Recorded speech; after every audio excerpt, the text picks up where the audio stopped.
Bien, vamos a iniciar con la clase de máquinas de corriente continua. En principio, muy buenas tardes, señoritas, buenas tardes, jóvenes. En el desarrollo de la teoría, pues hemos revisado y terminado el capítulo relacionado a transformaciones de energías y conversión de potencias.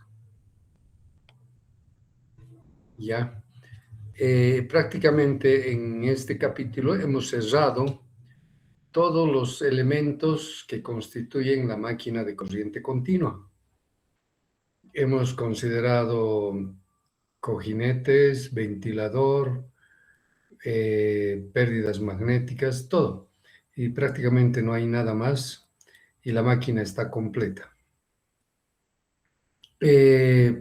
Y aprovechando eso, pues hemos empezado a hacer las transformaciones de energía y hemos visto que toda la energía suministrada se transforma en energía útil, ¿no? Y una parte en energía de pérdidas o pérdidas simplemente. Bien, eso es lo que hemos hecho. Vamos a hacer, bueno, un problemita de aplicación, ya para tener una idea, y después lo vamos a hacer en pizarra presencialmente las otras. Así que permítanme hacer el problemita.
Bueno, para hacer transformación de energías, en las preguntas de los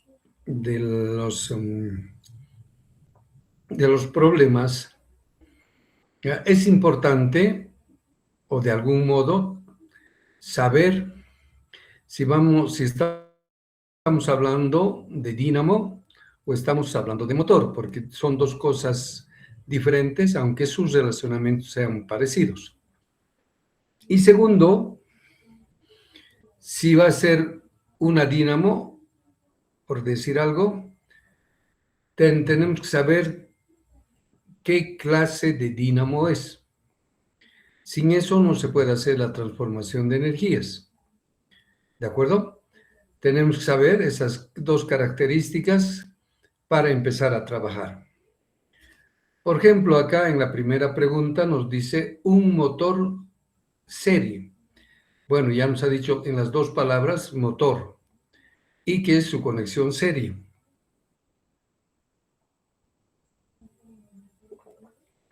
Entonces, tenemos las dos cosas que están ahí explicando y dice que sus constantes circuitales, la resistencia del inducido es de 0,75 ohmios y la resistencia de excitación serie es 0,3 ohmios. Ya, este motor está conectado a una red de tensión de 220 volts, con corriente continua, desde luego. Y nos avisan que en vacío, es decir, cuando el motor en su eje no está enganchado ninguna maquinaria mecánica a la que debemos hacer transferir la energía, es vacío, está desenganchado su eje de cualquier otra carga. Entonces, en ese estado de funcionamiento que es vacío, el motor exige una corriente de 5 amperios. Y cuando está en su carga nominal, exige una corriente de 80 amperios. ¿No es cierto? En esos dos rangos nos ha dado el motor serie que vamos a considerar. La pregunta es, ¿cuánto es la potencia mecánica útil que se desarrolla en el eje? Ya la potencia mecánica. Cuando la máquina está en vacío y cuando la máquina está en carga.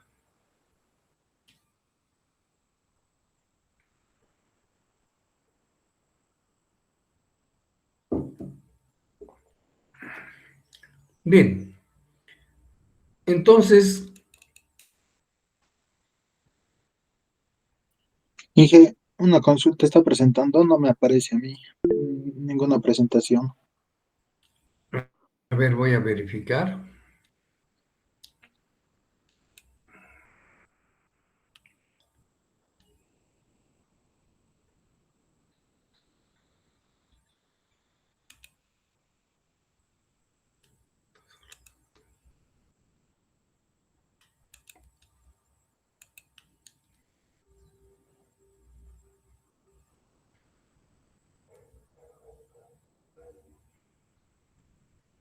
Ahora sí, ¿verdad?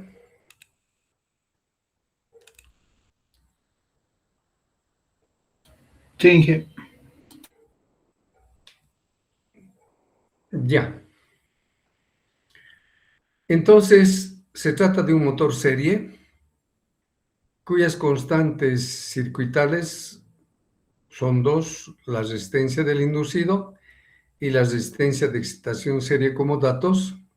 Y este motor está conectado a una red de 220. En vacío exige 5 amperios. En carga exige una corriente de 80 amperios. Y pregunta cuál es la potencia mecánica útil que se desarrolla en el eje. Cuando está en vacío y cuando está en carga.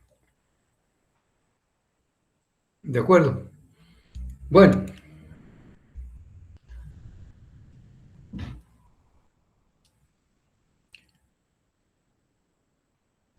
la potencia de entrada o de suministro es bastante simple de este motor. Simplemente hay que multiplicar 220 por la corriente de carga, que en este caso en vacío es 5 y en carga es 80.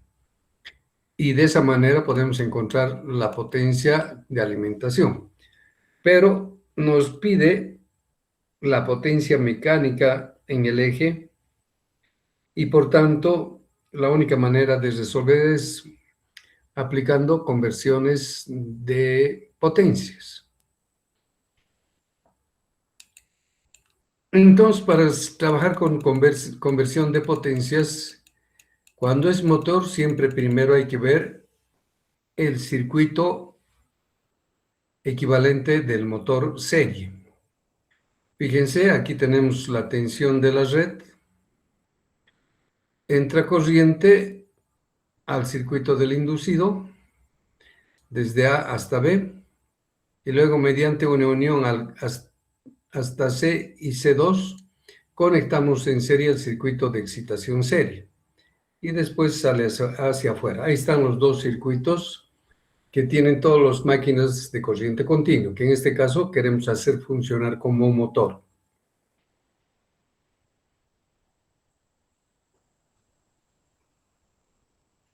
Bien, en realidad, al tener el circuito equivalente, a partir de ese circuito podemos encontrar varias relaciones circuitales. Por ejemplo, la tensión de excitación que requiere el circuito de excitación se puede calcular sabiendo la corriente por el circuito de excitación multiplicado por la resistencia de excitación.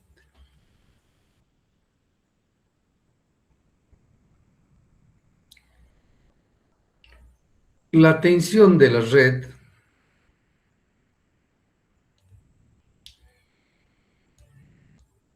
porque están en serie es igual a la tensión de excitación más la tensión del inducido, ¿no es cierto? Son las dos tensiones que están en serie y por tanto hay que sumarlas.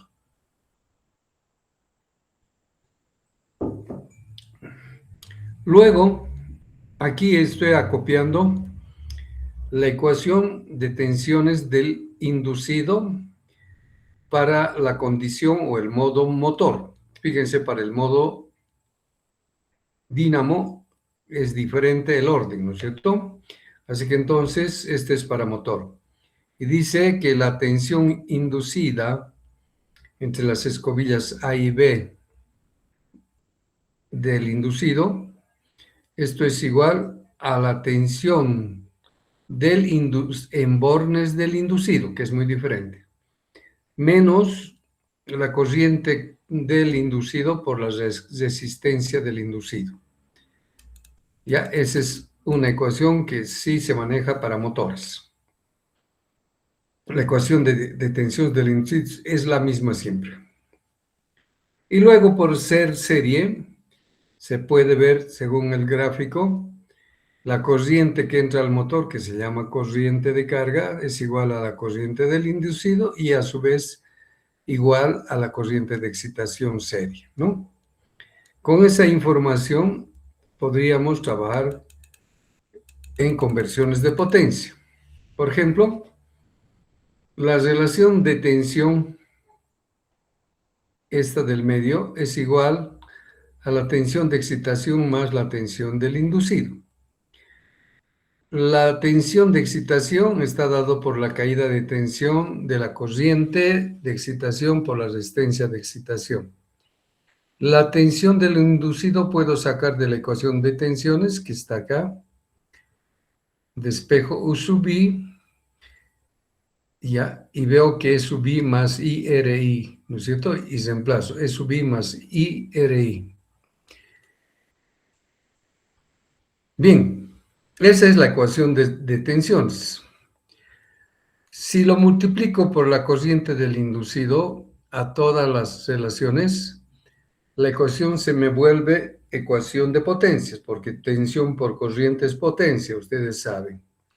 Entonces, aquí ponemos I del inducido, aquí ponemos la corriente del inducido, pero como la corriente de inducido es la misma que la de excitación, como dice acá, entonces lo hago en función de excitación al cuadrado R de X.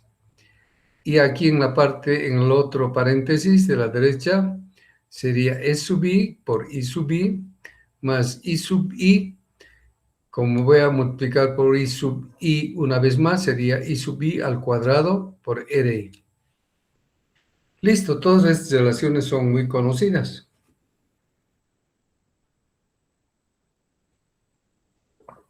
La tensión multiplicado por la corriente del inducido, que desde ya es igual que la corriente de carga, entonces U por I es la potencia que está demandando el motor, ¿no es cierto? Lo que le estamos suministrando al motor. y de excitación al cuadrado por resistencia de excitación son pérdidas Joule en el circuito de excitación. E sub I y sub I es potencia electromagnética P sub I. Y por último, I del inducido al cuadrado por RI es las pérdidas Joule en el inducido. Y aquí tenemos una primera relación de transformaciones de potencia. Toda la potencia que le hemos suministrado al motor, ¿ya? Ese motor ha debido hacer circular corrientes por el circuito del inducido y excitación, y por eso hay pérdidas Joule del inducido y excitación. Y nos quedaría la potencia electromagnética que se desarrolla en el inducido, en las bobinas de la armadura, que pasa corriente, generan fuerzas, esas fuerzas provocan cupla en la armadura, ¿ya? Y esa cupla multiplicado por la velocidad nos da la potencia electromagnética del inducido P sub I. Entonces, el P sub I es potencia mecánica.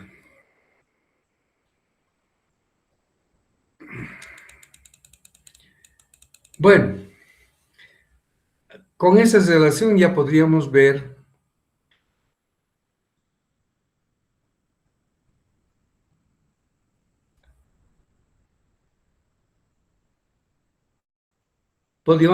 la potencia mecánica útil, ha dicho, en el circuito o en el eje del inducido.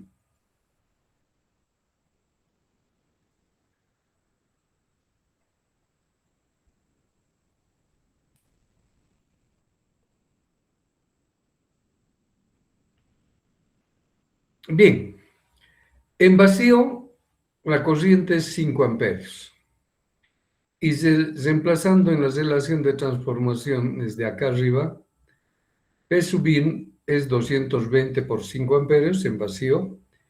La corriente de excitación al cuadrado, como está en serie, es también 5 al cuadrado y su resistencia 0.3.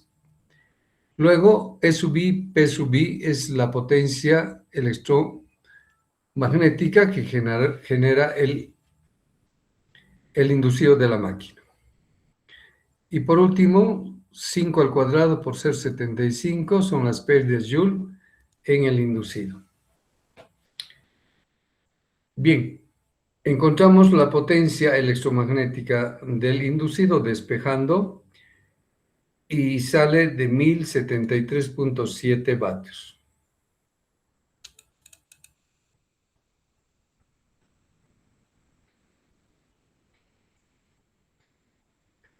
Esa potencia electromagnética genera cupla y velocidad.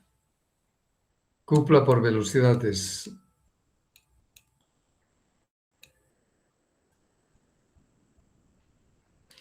Bueno, teniendo ya la potencia del inducido mecánico, esta potencia del inducido está dando vueltas y aparecen las pérdidas de fricción y aparecen las pérdidas magnéticas, ¿no es cierto? Y el resto de la potencia en el eje es para poder transferir a la potencia útil a la maquinaria que debemos enganchar al eje de nuestro motor. Pero como está en vacío, no hay maquinaria, entonces la potencia útil es cero, porque estás en vacío, ¿no ve? La potencia es cero. Y esa sería la primera respuesta, no necesita nada de cálculo. Pero todo este cálculo que hemos encontrado nos dice algo muy importante, que la potencia electromagnética del vacío, quitando la P sub 2, que es cero, quedaría pérdidas de fricción más pérdidas magnéticas. La suma de ambas pérdidas se conoce como las pérdidas constantes, de modo que toda la potencia mecánica que desarrolla la armadura de la máquina, el inducido de la máquina, se va directamente a las pérdidas por fricción mecánica y la pérdida magnética, y eso sale 1073 vatios.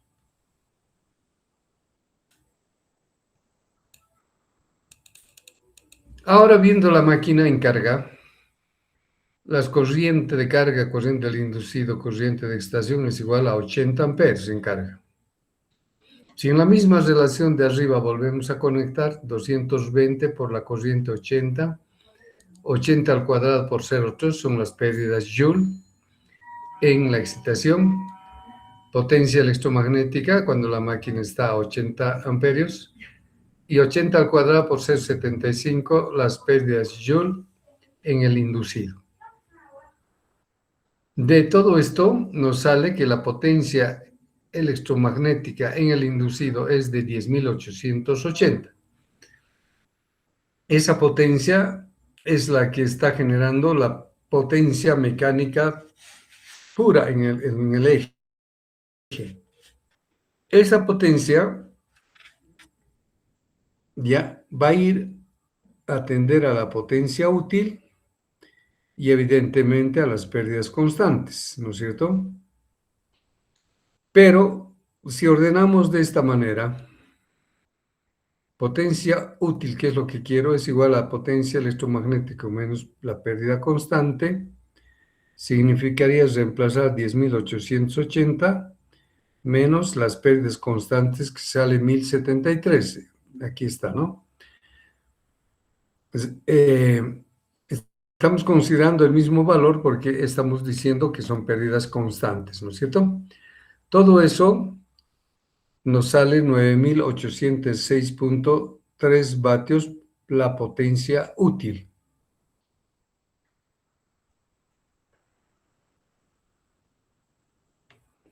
Aunque los vatios son unidad del sistema MKS, pero normalmente la potencia mecánica se tiene que dar en HPs. Por lo tanto, la relación sería que un HP es igual a 746 vatios, y de esa manera sacamos en HPs, y la potencia útil en el eje es de 13.145 HPs.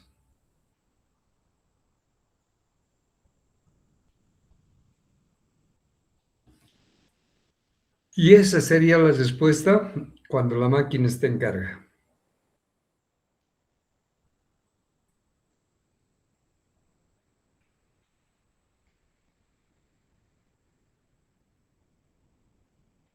¿Alguna duda? ¿Tienen alguna pregunta?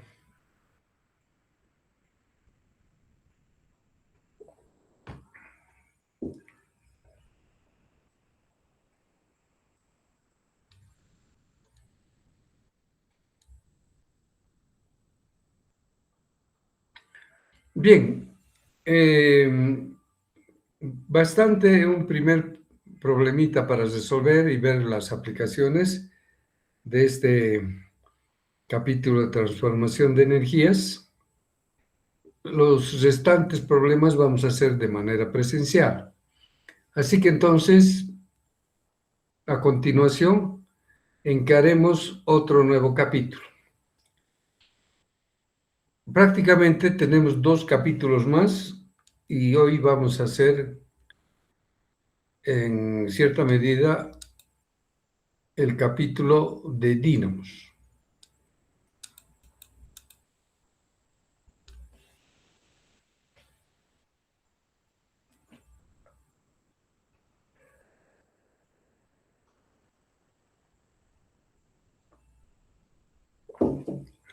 Bien, todos ya sabemos que el dínamo es una máquina de corriente continua,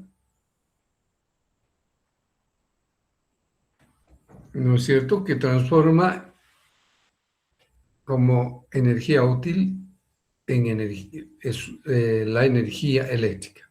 Transforma la energía mecánica en energía eléctrica. O sea, las dínamos están hechos para generar un valor de tensión eléctrica, ¿no es cierto?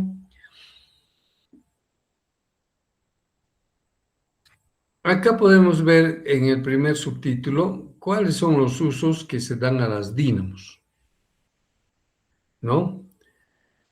De acuerdo a la importancia de su utilización, o sea, sobre su demanda, su uso de dínamos, las dínamos se pueden clasificar en A como fuente, dínamos como fuente de energía principal, o sea, son la energía eléctrica más importante, ¿no? Como fuente principal, la energía eléctrica. Esa energía eléctrica que se tienen de las dínamos se utiliza muy profusamente en las plantas metalúrgicas, en las instalaciones químicas de fábricas y en equipos rodantes, ¿ya? En el que la dínamo funciona con diésel, o perdón, claro, la dínamo tiene una turbina que lo mueve mediante un motor a diésel, ¿no? Ese motor acciona la armadura y convierte energía eléctrica para los equipos rodantes que normalmente son los trenes de carga.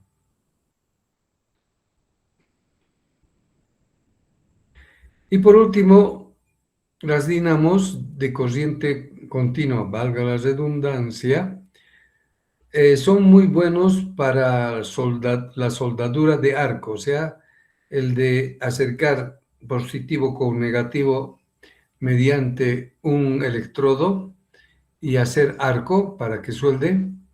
Entonces, ese arco es tan fino y continuo que la soldadura es de primera mano. Por eso que este tipo de soldaduras se utilizan en las fábricas de automóviles para juntar todas las carrocerías, las chapas de la carrocería, ¿no es cierto? Y el costurado es mucho mejor que el de corriente alterna. Entonces se usa bastante en esas cuatro sectores.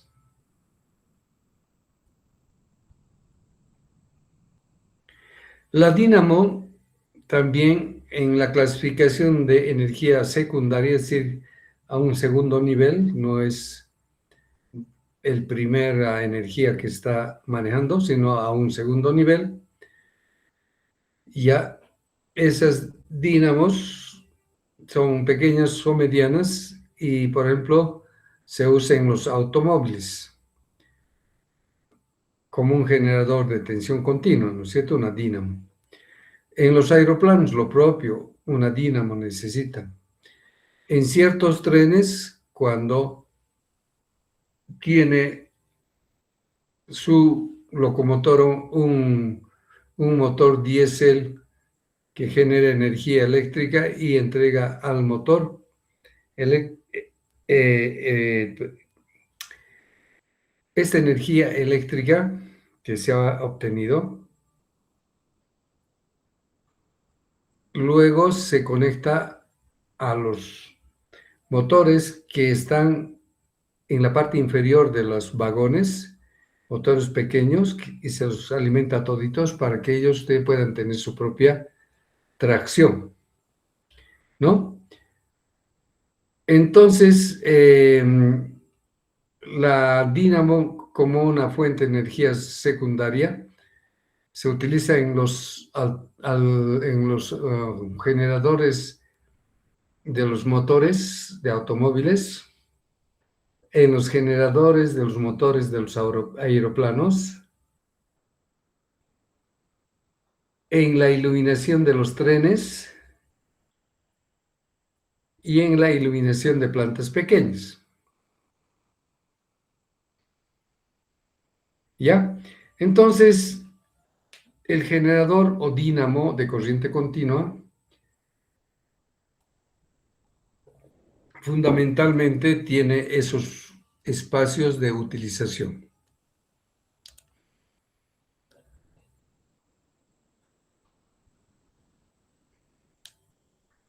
Bueno, Las dínamos tienen también una clasificación.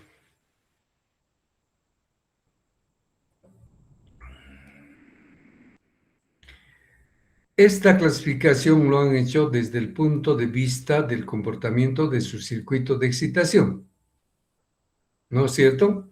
Y por eso las dínamos se clasifican en dos. Uno, dínamos independientes y B, dínamos autoexcitados.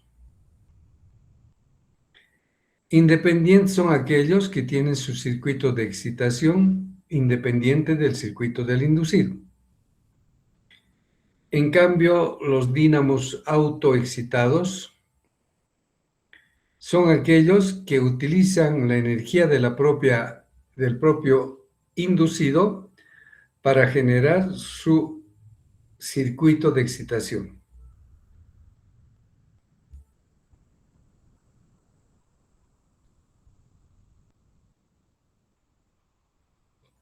Los dínamos autoexcitados, como dice su nombre, se valen de la energía que tiene la propia máquina en su inducido y de ahí se alimenta. ¿De acuerdo? Esos son los autoexcitados.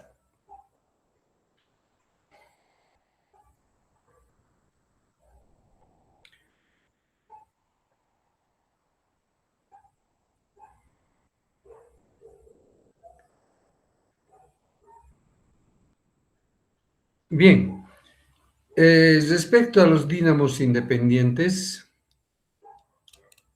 de excitación electromagnética, es decir, que tienen circuito de excitación,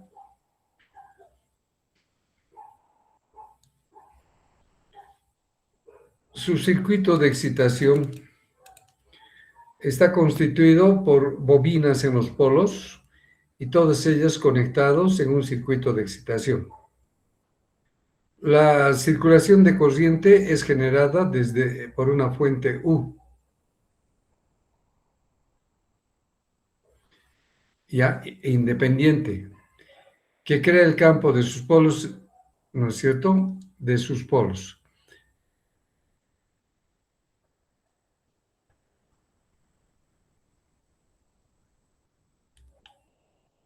Bueno, aquí estamos viendo la excitación independiente del tipo electromagnético, que quiere decir que tiene su circuito de excitación, ¿ya?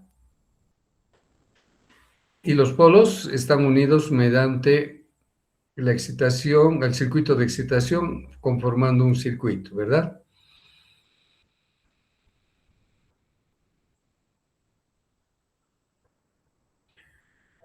El circuito de excitación de estas máquinas independientes, como dijimos, pueden ser de excitación electromagnética, que para eso sí tienen que hacer un circuito de excitación, aplicar una tensión de excitación para que al pasar estas corrientes en las bobinas de los polos empiecen a incidir con sus líneas de campo al inducido. Esa es su tarea, ya sea de polo norte, polo sur, en torno al inducido. Entonces necesita independientemente conectarse a E1 y E2 desde afuera de la máquina. Y el inducido pues tiene que estar así nomás. Aquí tenemos la representación esquemática del inducido. En el punto B termina el circuito del inducido. Esto que está abajo, PC, no es necesario considerar. Anúlenlo y listo.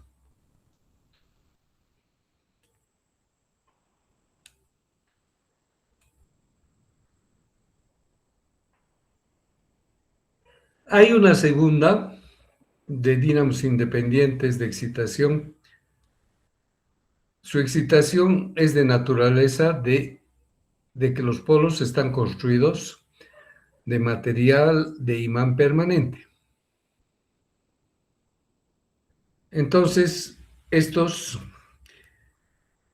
son permanentes en su cantidad de líneas y no se pueden mejorar porque no tienen ningún circuito con que mejorar.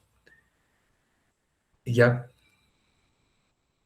están construidos los polos principales con imanes permanentes ya fijos, ¿no? Y entonces no requiere circuito de excitación. Esquemáticamente se vería así. El polo de la máquina principal que genera su campo y que baña al rotor, ¿no es cierto?, al inducido. Y de allá recolectamos para tensión entre A y B. Y a esa U se llama U del inducido.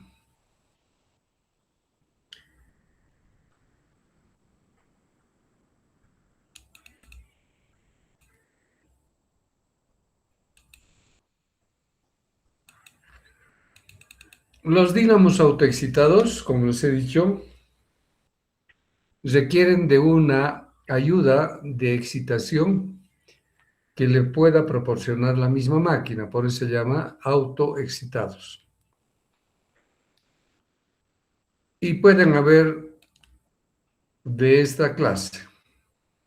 El dínamo de excitación serie, cuando el circuito de excitación C1, C2 está en serie, ¿de acuerdo? Excitación paralelo shunt.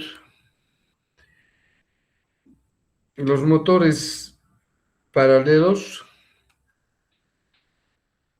se aplica la tensión en bornes y del bornes va al circuito del inducido y de los bornes nuevamente un segundo cable, el circuito de excitación y regresa al otro lado. Es muy sencillo, ¿verdad?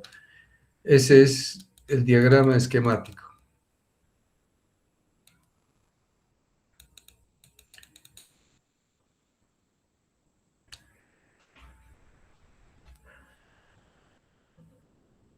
¿Cuál es el esquema de conexión del circuito de excitación? Como es serie, el circuito de excitación debe estar en serie con el circuito del inducido. Y aquí están en serie. Fíjense, en bornes de la dínamo se coloca los bornes de la dínamo y para que empiece a funcionar esta dínamo tenemos que en el circuito del inducido habilitarlo para que gire y cuando gire va a generar una tensión E sub I.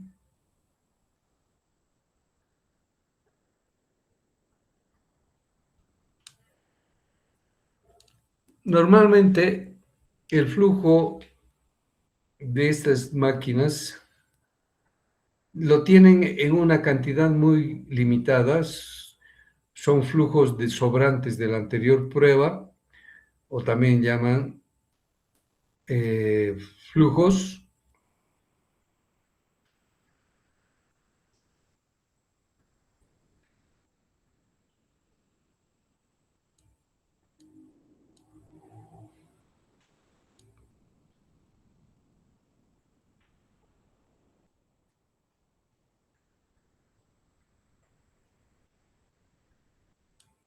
Bien, el circuito de excitación compuesta o compuesto está constituido por el circuito de excitación serie con el inducido y el circuito de excitación paralelo con el inducido. ¿Ya? Y el circuito del inducido empieza en A y termina en B. Ese es el circuito del inducido. La tensión aplicada es la tensión U sub I. Bien, entonces hemos visto 5 clases de conexionado de motores. Los motores independientes y los motores, si quieren, dependientes, porque requieren fuente de tensión.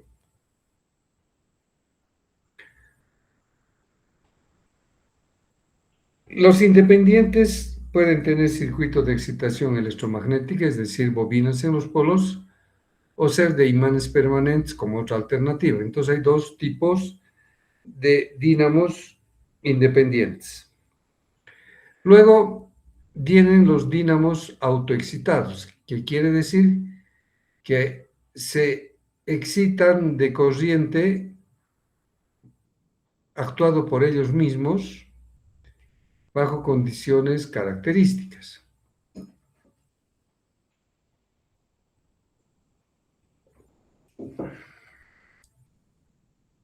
¿no?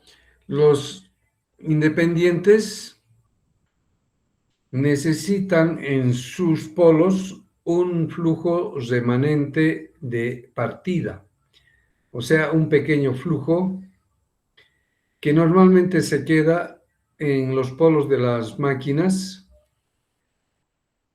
debido a que anteriormente, al haber sido excitado, entonces estos materiales ferromagnéticos del circuito de excitación, que son muy buenísimos pero muy caros, retienen los flujos de campo magnético.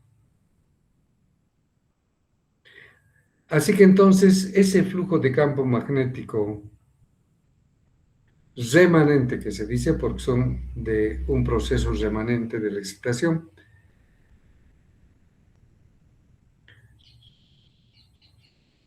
la máquina dínamo autoexcitada funciona con ese flujo autoexcitado, que no es más del 4 o 5% del flujo nominal. Pero una vez que se le conecta la máquina y se hace girar, entonces ese circuito de excitación que tiene la máquina va a dar lugar a que genere una tensión y esa tensión va a empezar a alimentar al circuito de la máquina, haciendo que la corriente de excitación alcance sus valores muy cerca a los nominales y la tensión también en bornes del inducido va a ser valores ya definidos. Entonces, a partir de ese circuito de excitación que tenía una excitación de 0,4 amperios, entonces con ese 0,4 amperios se tenía un flujo en los polos pequeño. El motivo es de un flujo anterior, antes de nuestro laboratorio, un remanente que quedó y se queda permanentemente. Entonces son imanes permanentes por eso. Y entonces aprovechamos el flujo remanente para hacer funcionarlo y entonces esa corriente de excitación pequeña más las corrientes del inducido que se van generando y acompañan a la excitación, entonces poco a poco va creciendo hasta tener la tensión nominal de la dina. ¿Ya? En todas las autoexcitadas, ese es el mecanismo. Se autoexcitan su tensión, se gestionan su tensión ellos solos.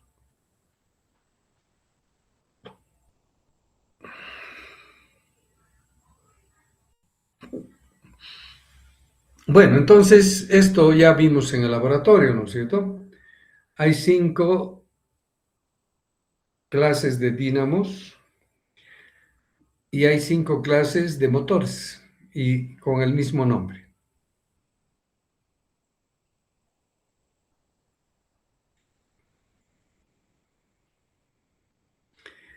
Bien,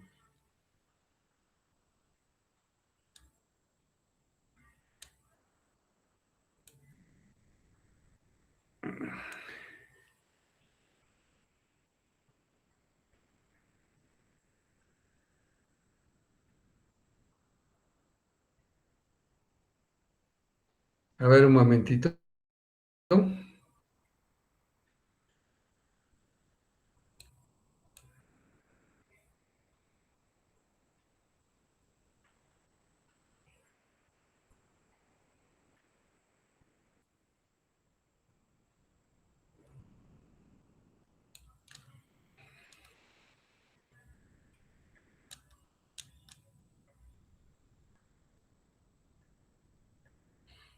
Bien, con esta información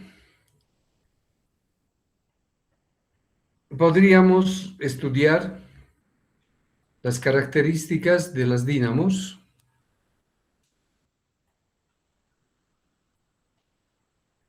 y podríamos ver la característica que tiene la dínamo.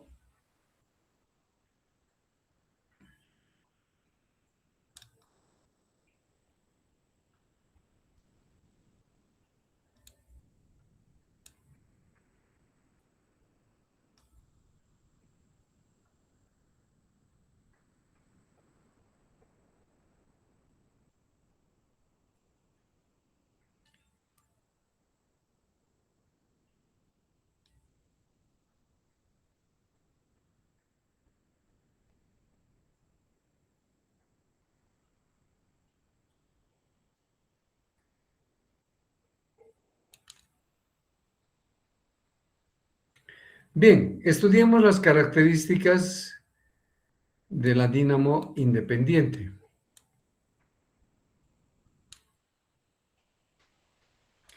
Y vamos a considerar la dínamo independiente con circuito de excitación, ¿no es cierto? Que tiene circuito. Y este sería su circuito equivalente, simplificado. Aquí tenemos el circuito de excitación independiente y aquí el circuito del inducido. RPC es la resistencia de los polos de conmutación, que es resultado de un estudio de polos de conmutación, y nosotros no lo vamos a hacer este semestre, así que esto es igual a 0. En esa situación, la ecuación de tensiones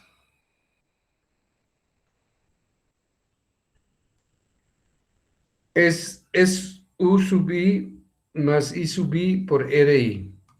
Pero como la resistencia de excitación de polos de conmutación debo eliminar, entonces RI nomás. La corriente de carga es igual que la corriente del inducido, ¿no es cierto?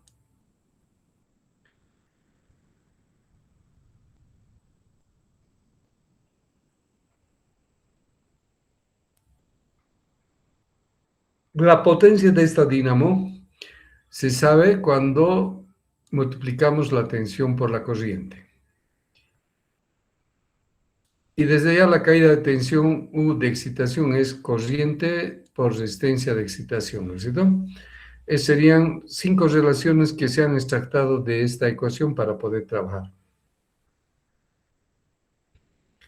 Bueno, vamos a hacer la transformación eléctrica,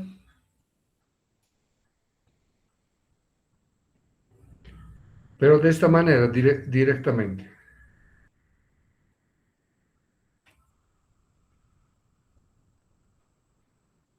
Si vemos el cálculo en este cuadrito, la la dínamo independiente, cuando esté en vacío, la corriente de carga debe ser 0, ¿no es cierto? Y si es 0, el inducido también, por estar en el mismo camino, es 0. Pero sin embargo, la tensión del inducido, cuando la máquina esté en vacío, y sabiendo que la fórmula es la constante constructiva de la dínamo por la velocidad n por el flujo de un polo.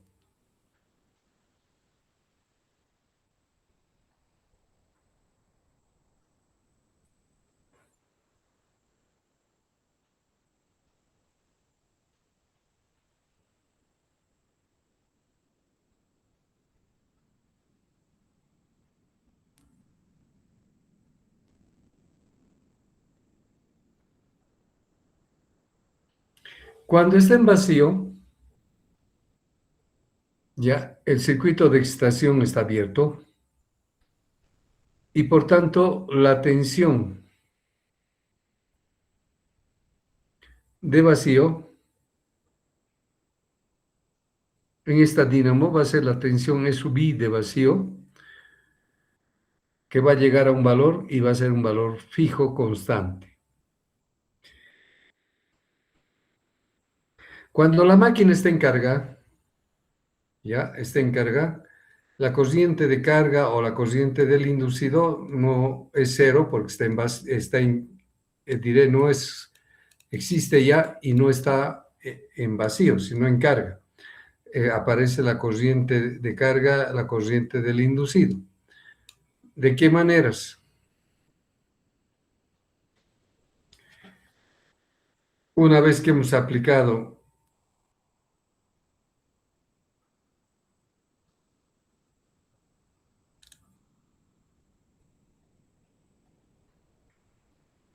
una tensión de excitación,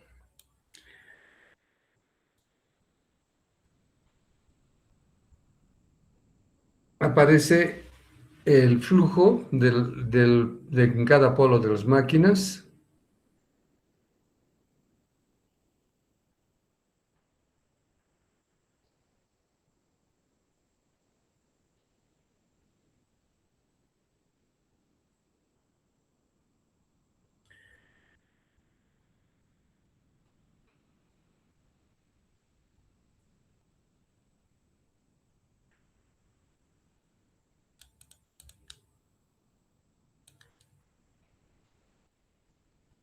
Entonces, cuando ya está en carga, al ser diferentes sus valores, en la ecuación de tensiones,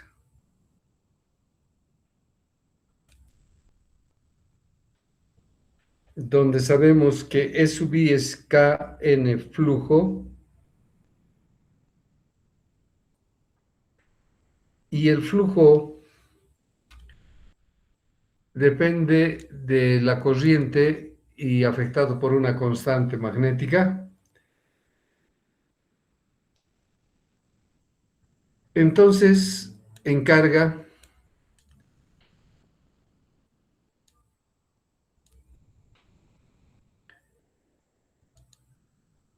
la tensión inducida en carga es proporcional a la constante constructiva que tiene la máquina por la n velocidad con que está girando el rotor y el flujo de uno de los polos.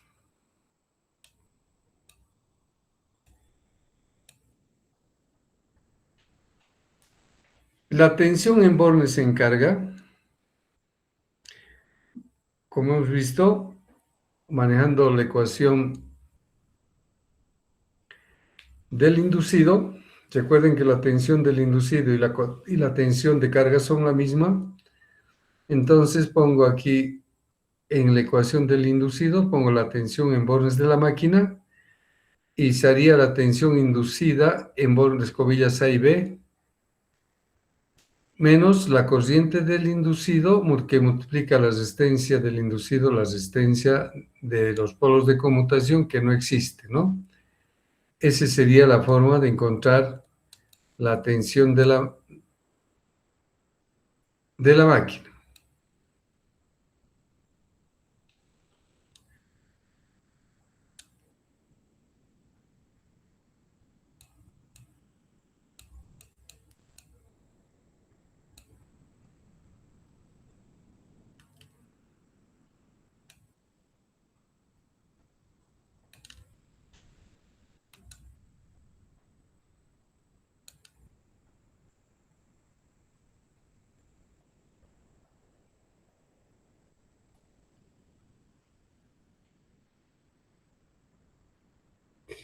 A ver un momentito.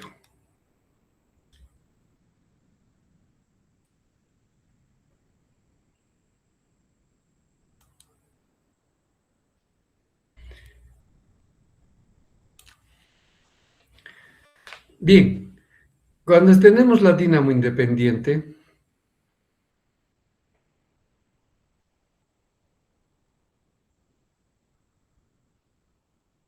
una vez que tenga la corriente de excitación y el flujo, y con la velocidad de la turbina, aparece la tensión inducida entre escobillas A y B.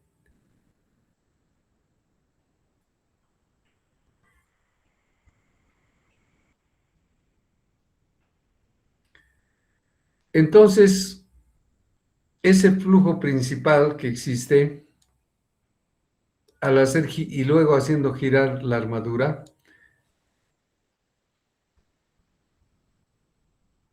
en las bobinas del inducido se generan tensiones eléctricas y mediante escobillas se recolecta la tensión del inducido E sub I. Esa E sub I hemos visto que depende de una constante,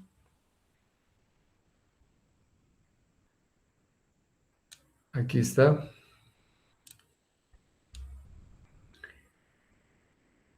constante constructiva, la velocidad y el flujo.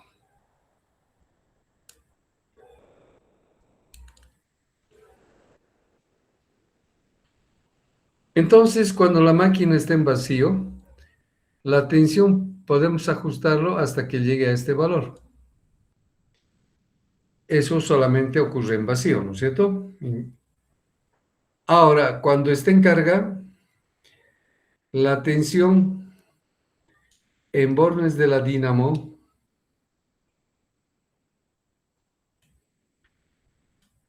podemos verlo de acuerdo a esta ecuación. Teniendo la tensión del inducido, hay que quitarle la corriente del inducido multiplicado por RI, es la resistencia de la caída de tensión en el inducido.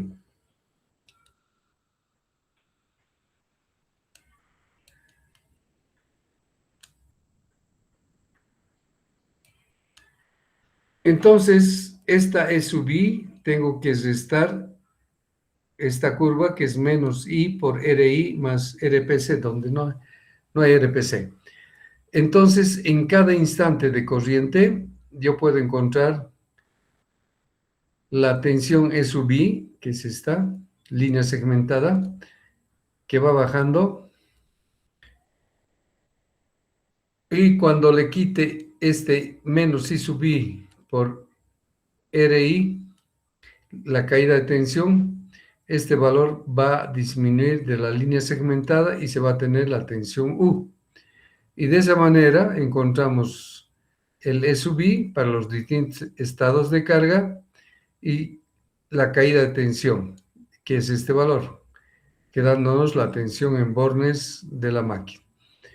Entonces, fíjense, la dínamo independiente nos está mostrando que su tensión en bornes de la máquina, una vez que adquiere el valor inicial de tensión, empieza a, cuando se conecta la carga empieza a exigir corriente y esa corriente va a dar lugar a que la tensión en bornes va a empezar a bajar, bajar, bajar, bajar, bajar desde la posición que estaba en vacío, que es sub I cero,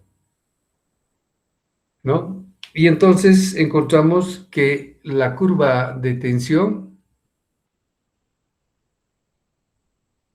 es esta,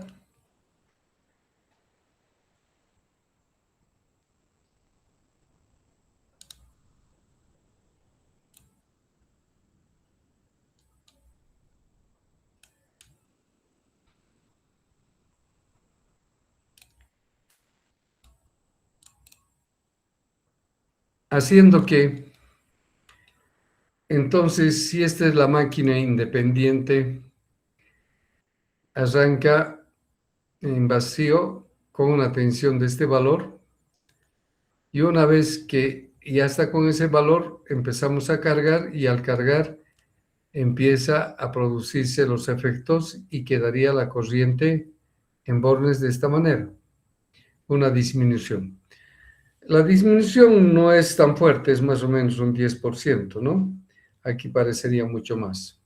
Pero la curva tiene esta característica. Esa es la tensión que estaría dando la máquina a diferentes valores de exigencia de corriente.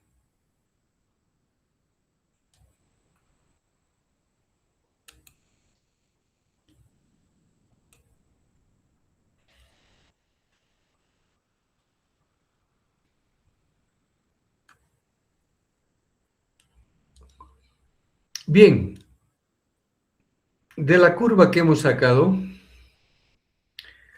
este es U en bornes de la máquina y es la corriente de carga I. De modo que cuando multiplico U por I me da el área y es la potencia. Entonces, la potencia que desarrolla este motor está dado para distintos valores, para un determinado punto, este valor de corriente y este valor de tensión. Y el área me va a dar la potencia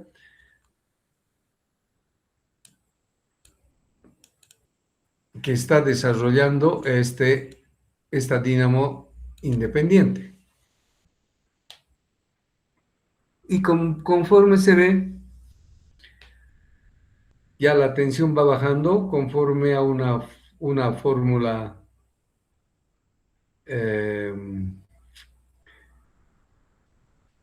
cilíndrica o puede ser también mediante una curva, mediante sí, una curva que se podría asemejar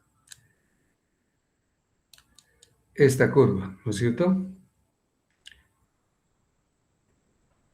Desde aquí hasta aquí está bajando y tiene la curva de la parte superior como si fuera de una circunferencia, ¿no es cierto?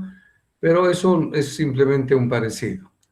Pero la curva es esta y la tensión en cada instante de corriente nos está avisando la potencia del mismo modo. Podemos encontrar en este punto la potencia que tiene y la corriente. Y de esa manera, el área es la potencia total que desarrolla la dínamo.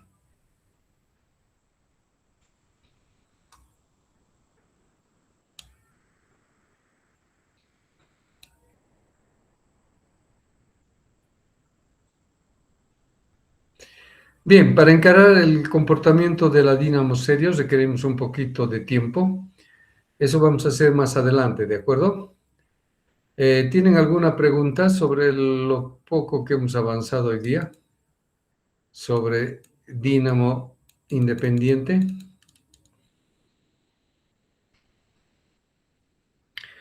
Caso contrario, voy a dejar de compartir. Y entonces vamos a seguir en la próxima clase para desarrollar virtualmente la teoría, ¿de acuerdo? Así que entonces quedaremos acá y les agradezco por la clase de hoy día y nos veríamos la próxima. Muchas gracias, muy buenas tardes.